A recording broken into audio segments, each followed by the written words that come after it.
Située à une centaine de kilomètres de Kherson, ville occupée par les Russes depuis début mars, Mykolaiv, dans le sud de l'Ukraine, vit au rythme des bombardements. Cette nuit-là, les sirènes se mettent en marche à 4 heures du matin pour quelques minutes. Des explosions sont audibles et dans l'hôtel proche du centre de la ville, des résidents décident de se réfugier dans un sous-sol. Une chance, l'abri ne se trouve qu'à quelques pas, ce qui n'est pas le cas dans toutes les villes ukrainiennes frappées. Notre envoyé spécial a accompagné ses habitants. Nous sommes dans une pièce qui sert de réserve de nourriture et de local technique pour un restaurant à proximité de l'hôtel. Mais en ce moment, il semble que son objectif principal soit de donner aux habitants une sensation de sécurité.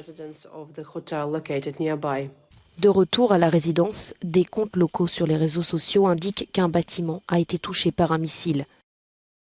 Il est 5h30, les sirènes ont cessé, la ville est plongée dans le noir. Pas une seule voiture ne passe et aucune lumière n'est allumée. Mais pas pour longtemps. Le matin arrive et la vie reprend son cours.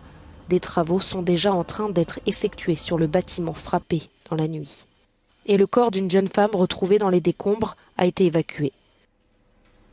Venu vérifier l'appartement de sa tante qui a quitté Mykolaiv il y a quelques mois, Dimitro reste placide. L'appartement n'est pas trop endommagé. Il y a quelques impacts sur le toit et les fenêtres et les portes ont été soufflées par l'explosion. Penses-tu que cela va être réparé?